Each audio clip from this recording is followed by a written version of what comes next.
trás do silêncio.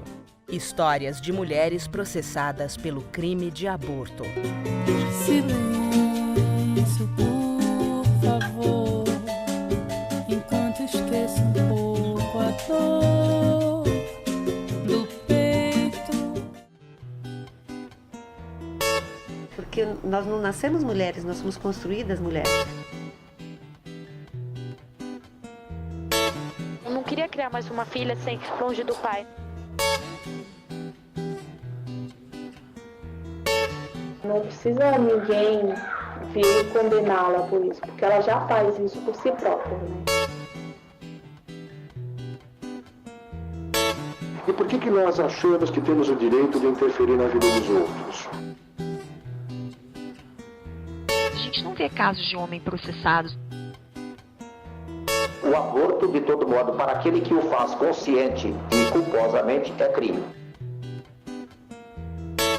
Eu não me recordo de nenhum caso de vir a julgamento uma pessoa que tem origem na classe, vamos dizer, financeiramente dominante. Uma em cada 4 mulheres entre 19 e 40 anos fez aborto no Brasil. O abortamento no país só é permitido em 3 casos: se houve estupro, se há risco de morte para a mãe ou se o feto for anencéfalo. A lei prevê pena de 1 a 10 anos de prisão para os outros casos. A primeira mulher processada tem 30 anos. Ela trabalhava como babá ao descobrir a gravidez.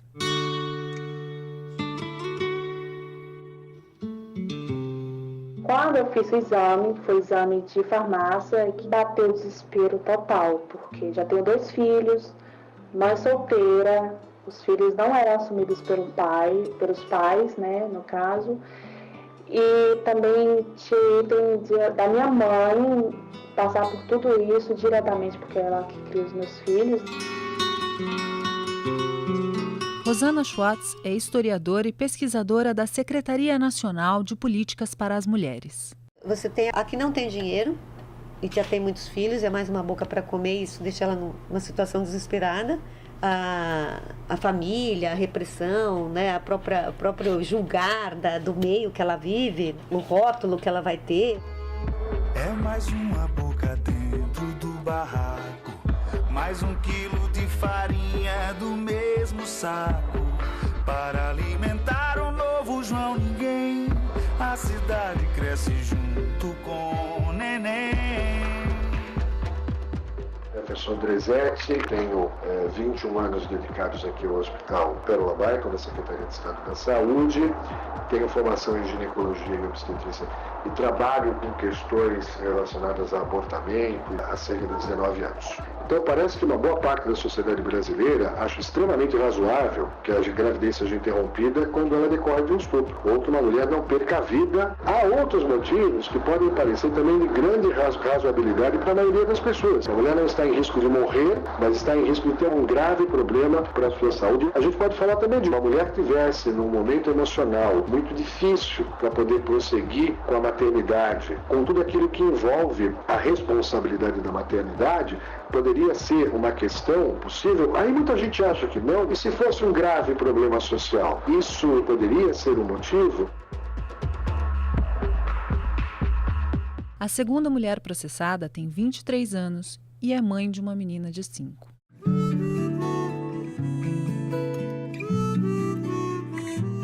Quando eu descobri, foi um choque para mim, porque eu tomava anticoncepcional.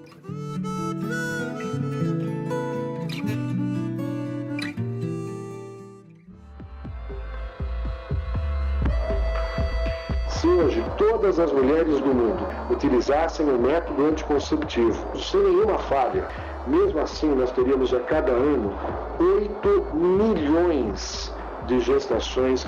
E se nós considerarmos o uso cotidiano com algumas falhas, então nós teríamos a cada ano 26 milhões de gestações, cálculo da Organização Mundial de Saúde.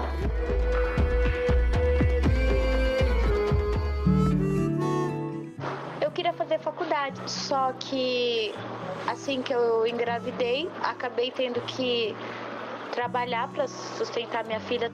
Você tem uma maternidade muito precoce, a média mais ou menos 14, 15, 16 anos, é o primeiro filho, é uma estatística já levantada pela Secretaria da Mulher do Governo Federal. Ela tem essa criança, a criança acaba atrapalhando os estudos, acaba atrapalhando o trabalho dela. Enquanto mulher, ela vai ter que ficar cuidando da casa, né, ou com trabalhos que ela possa fazer com a criança. Quer dizer, ela acabou com o futuro dela de uma certa maneira se ela não tiver ajuda. A gravidez de um método anticonceptivo que falhou aos 17 anos de idade, num momento absolutamente inoportuno. Talvez isso seja absolutamente irrelevante para mim e para você, mas isso é totalmente relevante para aquela mulher.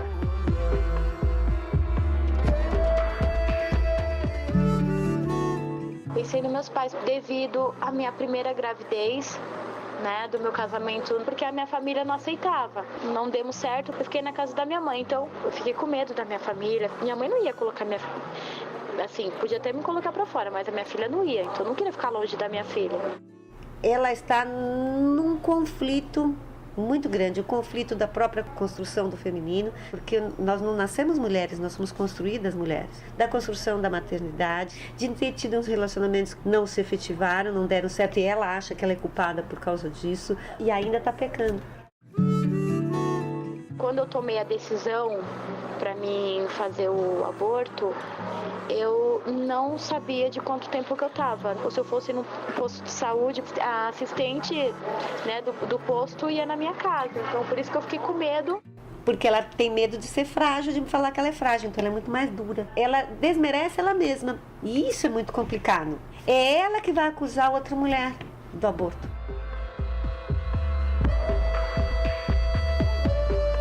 Por que é que nós temos o direito de exigir que ninguém interfira nas nossas vidas e por que nós achamos que temos o direito de interferir na vida dos outros?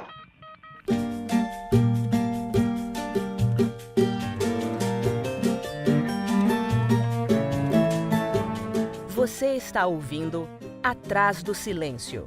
Histórias de mulheres processadas pelo crime de aborto. Silêncio, por favor, enquanto esqueço um pouco a dor do peito.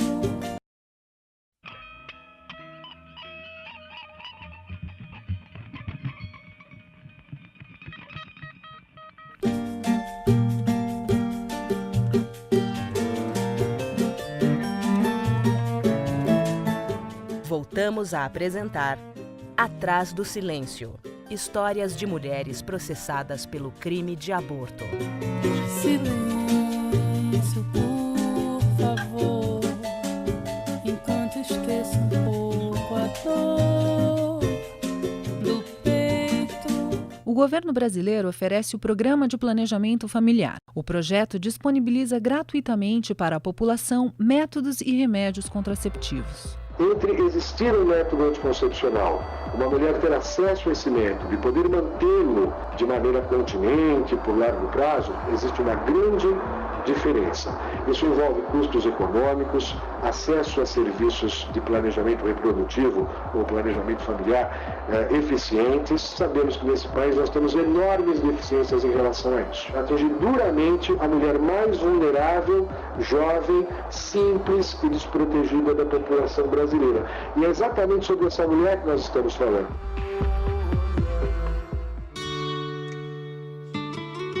Quando eu vi que não tinha mais jeito, eu pensei, então, já que eu não tenho como abortar, eu vou ter essa criança, mas mesmo assim não vou ficar com ela, vou dar em adoção. Só que quando eu decidi, ocorreu o aborto espontâneo, a única coisa que aconteceu foi que eu já tomava um remédio de tratamento de pele. Na bula falava que pode causar deformidades na criança ou pode causar também aborto. O medicamento citado não deve ser usado durante a gravidez ou até 6 meses antes. Pesquisei na internet como que funcionava o aborto. Vi vários textos contando. O pai da filha que eu abortei falou para mim não fazer. Eu falei que eu ia fazer. Eu queria assim, um casamento. Eu não queria criar mais uma filha longe do pai. Eu não queria isso. Quando se discute o aborto, a gente tem que discutir também o controle de natalidade. No dia que isso for discutido junto, não vai virar mais crime. O problema é que está dissociado. o controle de natalidade, né, o planejamento familiar, são propostas que tem que estar casada. Mãe passando roupa do pai de agora, de um outro caçula que ainda vai chegar. Porque aí eu tiro esse ar de interromper uma vida, de assassinato, de morte, para o planejamento familiar, que é algo que você pode fazer, é preventivo, fazendo antes de você ter essa ação que vai de uma maneira, mesmo que ela esteja resolvida, vai marcar essa mulher pro resto da vida dela. Já tinha umas informações já, perguntei pro moço, que tem plaquinha de emprego. O senhor sabe onde vende Citotec? Aí ele ficou desconfiado, mostrei minha barriga, comprei, passei umas 3 horas olhando aquele remédio.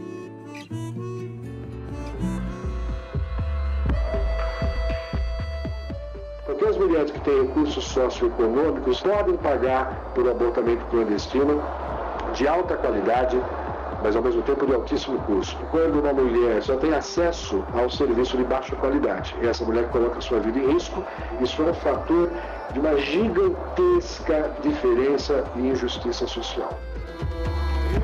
A menina que tem dinheiro, que vai pagar uma clínica para fazer o aborto, com higiene, que ela tem o dinheiro para fazer isso, ela vai arrumar o dinheiro de alguma forma, mas que não deixa de ter o trauma e todos os implicadores depois desse processo todo, porque ela está fazendo isso sozinha. Meu nome é José Rui Borges Pereira, eu exerço a função de desembargador há 10 anos no Tribunal de Justiça. No momento, ocupo assento na 16ª Câmara Criminal do Tribunal de Justiça de São Paulo. Eu não me recordo de nenhum caso de vir a julgamento uma pessoa que tem origem na classe, vamos dizer, financeiramente dominante. Geralmente, as réis dos processos de aborto são pessoas humildes, são pessoas da periferia, pessoas, vamos dizer assim, realmente pobres. Eu até achei, eu falei assim, nossa, eu tô com um problema de estômago, alguma coisa. E eu fui no banheiro da salinha de recreação. Aí aconteceu que comecei a ter aborto. Veio a criança, já não estava com vida. O que eu vou fazer agora? Vou deixar ir. Então assim, vou deixar e vou fugir. Assim, eu passo pela cabeça a gente...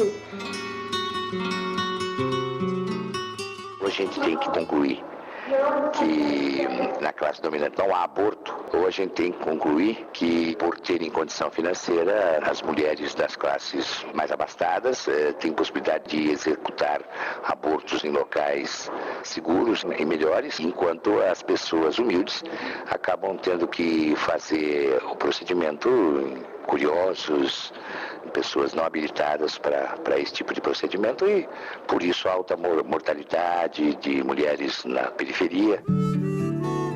Eu tomei o remédio, parei em vários lugares passando mal. Foi aí que eu fui no hospital, perto da onde eu trabalhava. Foi lá que eu tive, eu falei, minha filha vai nascer. A minha filha nasceu eu sentada na cadeira. O médico informou, era mais ou menos, acho que 5 meses e meio que eu estava, não sabia. E foi assim, na hora ali foi um choque, porque também é como se se sente um pouco assim discriminada, né? Se sente largada.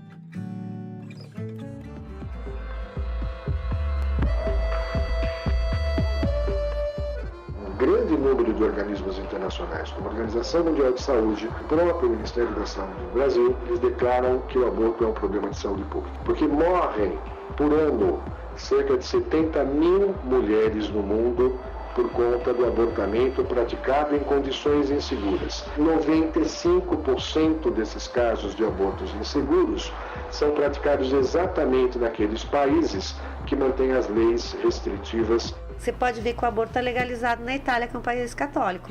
Menos em Roma, porque você tem a sede do Vaticano. Brasil ainda é muito complicado, porque você tem uma matriz da sociedade patriarcal muito forte e enraizada, ainda presente na nossa vida cotidiana. Mas eu acho que ninguém pode tirar da mulher o direito de dispor do seu corpo livremente.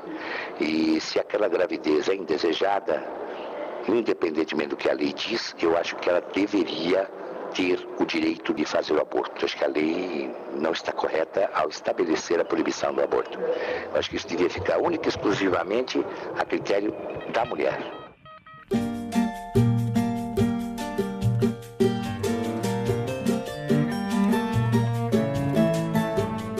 Você está ouvindo Atrás do Silêncio. Histórias de mulheres processadas pelo crime de aborto. Silêncio, por favor, enquanto esqueço um pouco a dor do peito.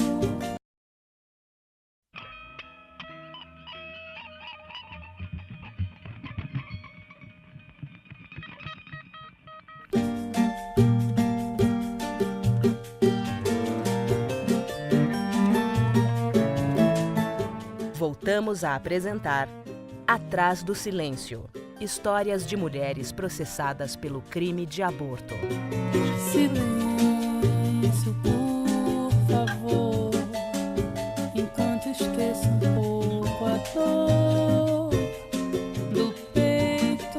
Existem processos criminais abertos contra mulheres abortantes sem provas materiais.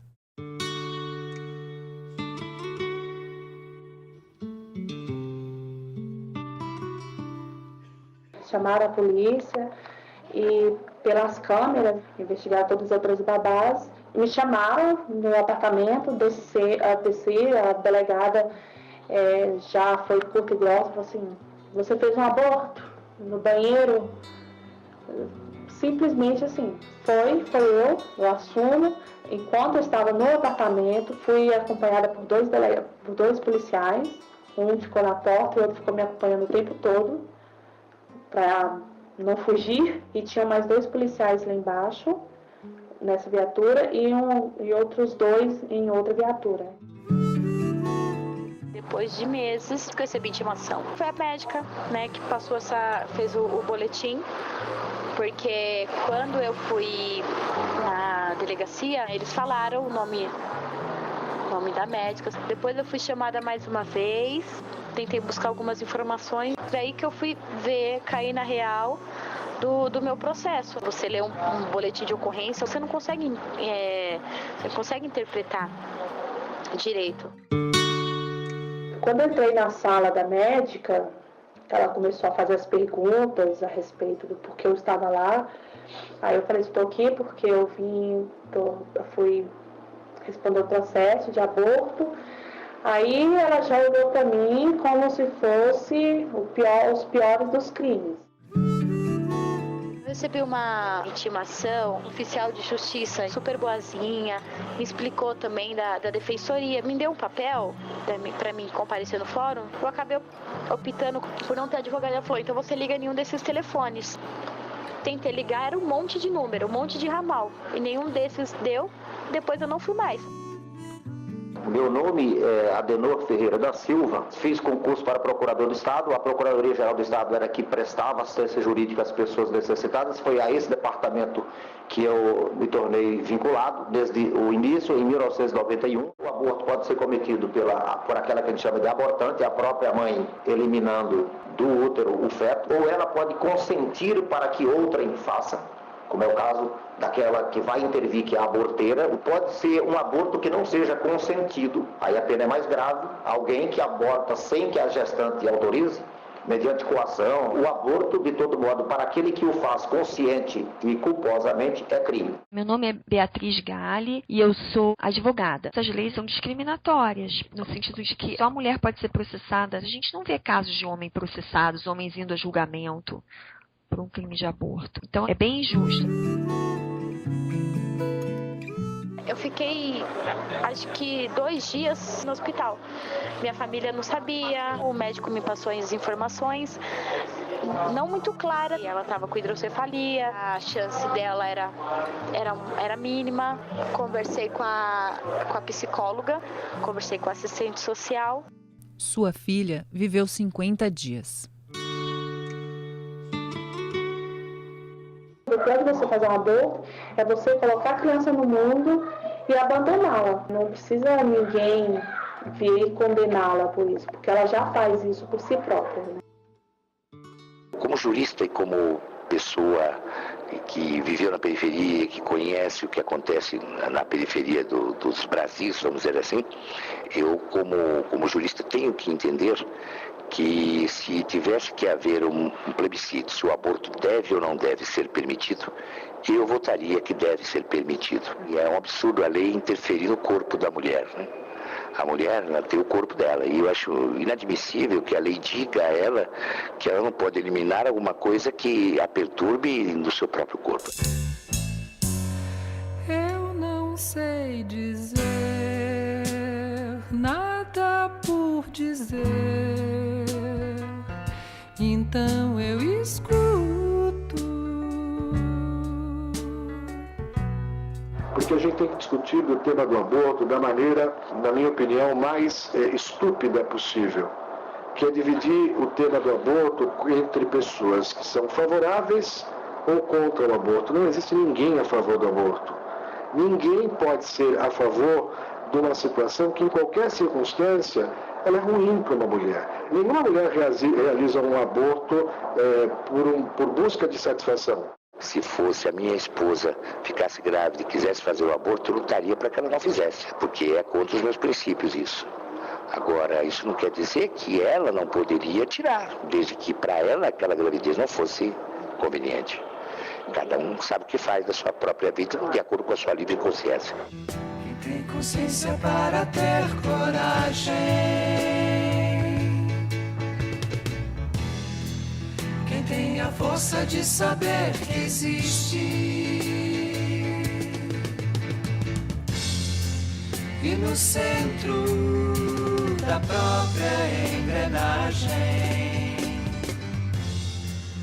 inventa contra a mola que resiste.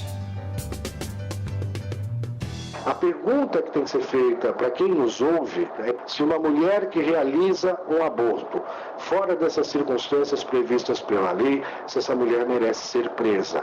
Se a pessoa que nos ouve acredita, e de fato acredita, que a sua irmã, que sua prima, que sua amiga, que as pessoas que trabalham com ela no cotidiano, e são muitas que realizam aborto, deve, por merecimento, ser presa. Se essa pessoa acha que sim, então a gente deve manter essa lei em relação ao aborto como está. Uma das mulheres foi absolvida pelo Tribunal de Justiça. O outro processo citado está suspenso. O promotor recorreu, mesmo sem provas.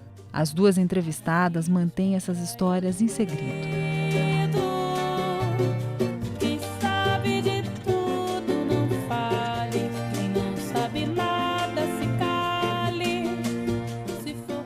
Produção e roteiro: Fábio Oliveira de Santana, Fabiola Ieto, Jaqueline Palma, Karina Coque e Mariana Guirello. Pesquisa musical: Fábio Oliveira de Santana e Fabiola Ieto. Locução: Mariana Guirello e Alessandra Lopes. Edição: Danilo Nunes.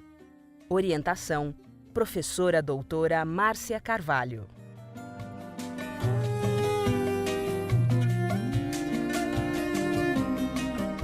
Agradecemos aos entrevistados: doutora Adenor Ferreira da Silva, defensor público; doutora Beatriz Galli, advogada e autora do livro Isoladas, a história de 8 mulheres criminalizadas por aborto; doutora Rosana Schwartz, historiadora, socióloga e ativista dos direitos femininos; Dr. Jefferson Drezet, obstetra, ginecologista e coordenador do projeto Aborto Legal do Hospital Pérola Bindon; e Dr. José Rui Borges Pereira, desembargador da 16ª Câmara Criminal do Tribunal de Justiça do Estado de São Paulo. Também agradecemos o apoio da Defensoria Pública do Estado de São Paulo. Agradecemos também os depoimentos das mulheres processadas. Este radiodocumentário foi gravado e produzido em maio de 2012, no estúdio da Faculdade Paulus de Tecnologia e Comunicação, em São Paulo.